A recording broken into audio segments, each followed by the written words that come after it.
Local 4 News begins right now with a breaking news alert. We're following two big breaking stories. First, a massive police presence on Detroit's east side after shots are fired at federal agents. We're going to begin, though, with the breaking news from Paris. A massive fire at the iconic Notre Dame Cathedral, the spire collapsing in flames. And let's take a live look at this hour. Night has fallen in Paris. You see, though, the orange glow still dominating the sky as it continues to destroy this beloved landmark. Spokesperson with the church said simply, everything is on fire. And as it burns, centuries of history being burned right along with it. Jason Colthorpe has been watching the fire closely this afternoon. Let's get an update. Yeah, things are changing by the minute here, guys. The mayor of Paris just said that those living close to Notre Dame have been evacuated in case of a possible collapse of the cathedral. The fire has already wiped out the cathedral's massive spire. As you saw there, flames have now been seen inside one of the iconic rectangular towers. The next half hour, the next few minutes, really crucial in trying to save at least part of that structure. Flames shot from the roof of the centuries-old cathedral, and a smoke plume rose that could be seen for miles. The fire quickly engulfed the spire, which collapsed, then the roof. A disastrous fire that also sent ash pouring onto tourists in that area. The mayor of Paris, Anne Hidalgo, said on Twitter that Paris firefighters tried to contain the fire, and she urged citizens to stay away. French media quoted the Paris Fire Brigade saying the fire might be linked to a multi-million-dollar renovation underway on the spire. Notre Dame was built in the 12th century, and it attracts millions of tourists every year. The site of the historic cathedral in the heart of Paris in flames, hard for many to comprehend. French President Emmanuel Macron canceled a planned address to the nation because of the fire and headed to the scene. His message to the French people on Twitter, Our Lady of Paris in flames. Like all our countrymen, I'm sad tonight to see this part of us burn. And we'll be constantly monitoring any new developments as they come in and bring them to you. And we know a lot of you have personal connections to Notre Dame. You've been there, visited there. It's one of the most photographed buildings in the world. Right now on clickondetroit.com, we've posted a link right at the top stories section to share your photos of that cathedral. Guys. All right, Jason, just crushing to watch. Let's get to breaking news back here at home. A massive police presence on Detroit's east side after shots are fired at federal agents. Let's get right out to Mara McDonald live in the area of Hazen. Houston Whittier. Mara. Hi, Karen. Let me set this up for you. First of all, you see the ATF is still out here. We actually have two different shooting scenes, all related to one thing, and that one thing is that gray Chrysler you see right there. Federal agents were working on Detroit's east side this afternoon on a separate case when they spotted this silver Chrysler. It has bullet holes in the driver's side. Inside that Chrysler were four men. Agents started following the car. That's when police say someone in that silver Chrysler opened fire on those ATF agents on Cedar Grove, which is a couple streets over. The call went out that agents were under fire, and the police response was massive, ultimately stopping that silver car in front of this home on Mayfield. All four men inside were taken into custody, as well as some from inside the home. Back here live, you can see ATF still out here. We are told they are waiting for a search warrant to get inside this home. The latest we are getting from sources is that nobody was injured out here despite the bullets flying. We are live on Detroit's east side right now. I'm Mara McDonald. Back to you.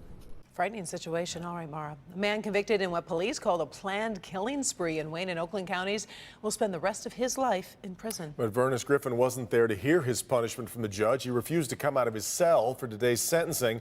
But as Rod Maloney shows us, that didn't keep the family of one of the victims from sharing their pain and heartbreak. This is video of 48-year-old Vernis Griffin from prior hearings. Well, one of the few times that he agreed to be in court for his trial, where a jury found him guilty of murder and numerous other violent felonies, including carjacking. That stems from a wild shooting and chase that Griffin killed his boss, who sat at his desk, stole a company truck cab, and drove from Taylor to Waterford, where police finally stopped his vehicle. Today, Griffin refused to appear at his sentencing. Judge Lawrence Talon saying it was Griffin's way to try and have the opportunity to overturn the conviction on appeal. And at one point he stated that when he gets out, whether it be on federal appeal or someday, I think he said to me in the courtroom, I believe on the record, what are you going to say to the victims then? Then it was the victim's family's turn. Keith Kitchen's family mourned his loss, and Keith's sister Margaret Kitchens directed anger at Griffin. Keith did not deserve to die in the fashion in which he did. Mr. Griffin did not murder my brother. He massacred them. There were few dry eyes in the courtroom as she continued. Our family is broken and living day to day in a haze from extreme heartbreak, denial that Keith is truly gone. Part of our soul is missing, and we are forever changed.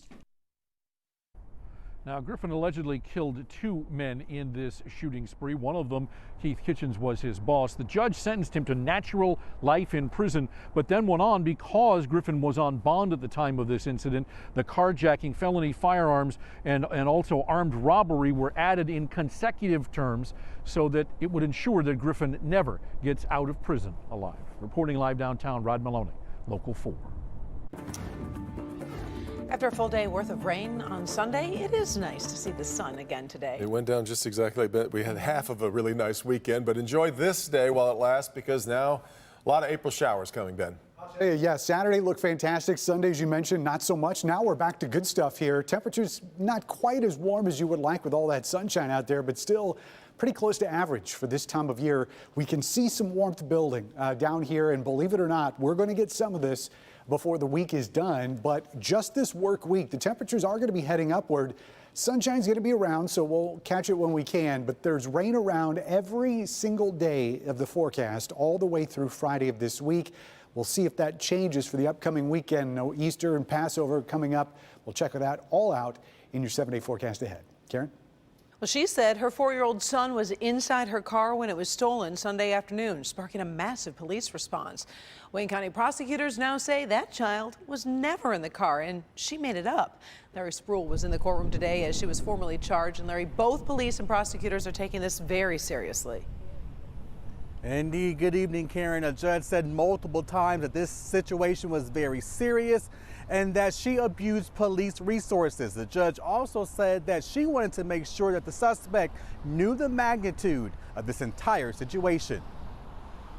All right, this is case number 190-56948, people of the state of Michigan versus Dominique Marie Rezende. Monday afternoon, 32-year-old Dominique Marie Rezende faced a judge through a video monitor for the first time since her arrest over the weekend. Charged with count 1, false report of a child abduction. It's a felony with a penalty of 4 years and/or $2,000. Police say Dominique Rezende lied to police about somebody kidnapping her 4-year-old son after the suspect drove off with her car Sunday afternoon. Local 4 cameras there on scene at this store on Joy Road when Rezende called police. She said she was inside the store and left her car running. Minutes later, the suspect drove off, but she claims her 4-year-old child was inside the car. Shortly after, police started an all-hands-on-deck search, but police later found out the child was with his grandmother. Rezende was arrested at the scene. She is charged with false report of a child abuse. You have a right to remain silent. Anything you say can and will be used against you in a court of law. Do you understand your rights? Yes, ma'am. And a judge did grant a bond here inside the courthouse for $7,500 with a 10% increase. She's due back in court on April 23rd. She could face up to 4 years in prison. We're live tonight. Larry Spruill, Local 4. All right, Larry, let's update you on the measles situation. No new cases of measles in Michigan, but across the country, the cases continue to climb. CDC says 555 cases of measles have been reported in 20 states since April 4th. That's the second highest number of cases since the disease was considered eliminated back in 2000. There are at least 285 cases in New York City. And in fact, a public health emergency was declared there last week. Health officials say the majority of the people who contracted the disease were not vaccinated against it. A major step was taken today to transfer the site of the Michigan State Fair into a hub for economic development. Michigan Land Bank Fast Track Authority today announced that Magic Plus LLC closed on its acquisition of 16 acres of the fairground site. That is a company affiliated with basketball legend Magic Johnson. Magic Plus is going to develop the site that fronts Woodward. The city of Detroit will close on the remaining 142 acres later this month. Michigan State Fair, of course, ended its run at the site back in 2009. Well, if you haven't filed your taxes by now, you are out of time. Almost. Yes, you only have a little bit. Tax day has arrived, so what do you do if you just can't get them filed electronically by the end of the day? Number of options. Let's bring in our consumer investigator, Hank Winchester, to walk through the important steps so that you don't end up owing a big penalty here. Yeah, the clock is ticking, as you mentioned, just under 7 hours. So if you've been putting it off, don't worry, you are not alone. In fact, the IRS says as of last week, 50 million taxpayers across the country had yet to file their returns. If you're one of those procrastinators, here's what you need to know right now. You haven't until midnight tonight, as Karen and Devin mentioned, to file online. If you don't get it all done, then you can file for a 6-month extension. This also has a deadline tonight at midnight. Also, check out the IRS website. The agency does give out exceptions, for people that are in the military or for those living abroad. But remember, if you owe money, you still must pay an estimated tax by tonight. If you are late, you could be charged a big penalty. You can use the tax prep software like TurboTax. You can also head over to the IRS Direct Pay service. That can be found online, but you will pay a fee if you decide to pay over the phone. The key thing the IRS wants you to remember, don't rush. The best way to avoid common mistakes is to file electronically. Again, the clock is ticking. You have until midnight tonight, so just under 7 hours. If you haven't paid, you have to file for that extension. I always thought it was funny to say that you still owe what you owe if your taxes aren't done, because if your taxes are done, you know what you owe. I mean, if you know what you owe, it's because you've done them. Just putting it off. Just putting it off. Exactly. That's what happens. 1 million people, though. That's a lot. Sure is. Yeah. Thank you, Hank. Let's get to Nick. You will be surprised how many mail carriers are attacked by dogs every single year, or maybe not, because you've seen video like this. This carrier working on the east side of Detroit, and today is the first time that he got to tell his story. There's an expected delivery date this Thursday. That's when the DOJ says it plans to release the redacted version of Special Counsel Robert Mueller's Russia report. Meanwhile, on this tax day, calls are increasing for President Trump to release his tax returns. I'm Blaine Alexander at the White House. We've got that story coming up.